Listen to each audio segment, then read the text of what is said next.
علامه زاهبی رحمت الله علیه دا یو لوی بزرگ تیر شوی دی د خپل کتاب کې کتاب الکبائر یو کتاب دی پای کې لیکلی دی چې علامه یوسف فریابی رحمت الله علیه د خپل ملګرو سره یو بزرگ دی ابو سنان رحمت الله علیه داغه خواله لاړ ملاقات له لاړ دا علما بزرگان داسې کې د یو بل خواله زیرازي نو دوی چې کړهل ته ملاقات له لاړه نو دی ابو سنان رحمت الله علیه د ملګرو ته وې زمونږ په دې گاوند کې زمونږ د دې گاونډي رور وفات شوی زه چې لاړ شو او د هغو تعزیت بو ملګرو وته ټیک دا اوخ ملمانو زه چې ورشو چې کله دا هغه سړي خواله لاس نیوی لا تعزیت لورغلی نو زموږ عادت دی موږ وایو یاره لاس اوچت کړئ دغه بزرګانو موږ چې لاس اوچت کړئ نو د کم کس ته چې دعا کول نو ته چې دا لاس اوچت کړي نو دا لاس یې سوي دی سوي دا لاس سوي نو دی ابو سنان رحمت الله علیه دې تپوس کړی چې بھائی ستا دا لاس ولې او وای دومره خفو چې اول خو په زورونو لاس نه اوچتول لاس یې پټ کړو خو چې کله ولې د شیاره دونه لوی بزرګان ناغلي عالم دی او ملګری وسره عالمان ناغلي نو الحمدلله زم په معاشره کې خلک د علماء ډېر قدر نو مجبورا نه لاس اوچت کړه خو خفه دې سر نه اوچتای نو دا ابو سنان رحمت الله علیه دې تپوس کوي چې بھائی پتا څه چل شوی دی ستا غرور وفات شوی دی مونږ راغلی او تعزیت لا تو ولې دومره ګډ وړې او جاړې سترګونه دی وخت کې بهیږي او سر د ښکته کړی دی او تا ګوره لاس هم نه اوچتول د دې څه وجه وه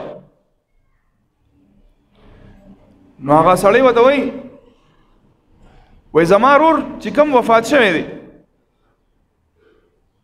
نو هغه الله دې باغ رحم وکړي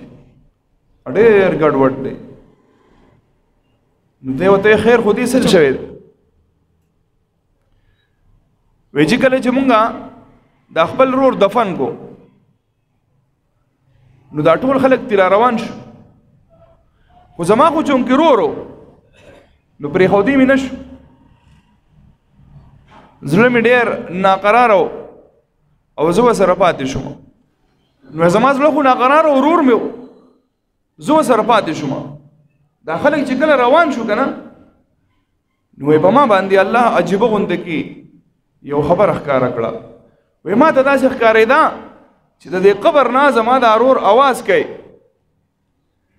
او وایي زما د دې ورور د اواز زما د غوږونو ته الله راورسو وایي زما د ورور وی چې هی زه خو یوازې پرېښودم خلکو الله رب العزت کله ناکله داسې د عادت نه خلاف څه کار دی مخلوق ته ښیي چې د خلکو ته عبرت حاصل شي هی وایي زه خو یوازې پرېښودم او دا خو څه ناشنا خلک دی او ناشنا ځای دی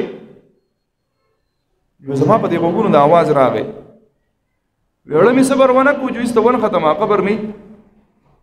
واپس راوسپړلو خلک لاړه دلیل زه یوازې یم بادرې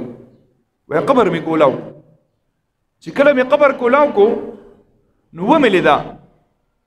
چې تبی مې څنګه اوچته کړه نو وایي زما د هغه ورور په دې غاړه کې وور حلقه شوی دی وور د دې غاړه کې ورته وور اچولی شوی او وایي دا ور دونه تیز دی چې زما غرور صرف چغې وي بس وایي ما دغه ور د دې خپل ورور نه لرې کوو او چې څنګه مې دا دواړه لاس ور مخکې کړه وایي لاسونه یې راله وسوځوله وایي ما چې دا لاس نه اوچتول د دې یېرې نه مې نه اوچتول چې تاسو به اوس خبر شئ پې نو وایي د هیبت د لاسه ما چې کوم دی د خپل ورور هغه قبر هغه مې زر بند کو واپس او لاس خو مې سوځېدلي خو به هر حال لګیا وم او واپس مې دفن کو وایي رالمتې نو دا ابو سنان رحمت الله علیه ما ته تپوس وکړو چې ستا د ورور څه ګناه داسې وه نو غروري وي چې صحیح خبر ارتو کما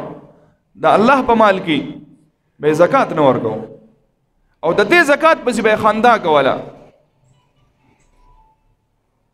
نو د علامه زاهبي رحمت الله علیه وی چې څوک زکات نه ورکوي نو زکات نه ورکول دا لویه ګناه ده. د دې وجه نه الله رب العزت په ورتلو سره په قبر کې به د باندې عذاب مسلط کړي. مال الله درکړي او الله د نه ټول نه غواړي او ځان له نه غواړي بلکې ستا به پیدا کېږي.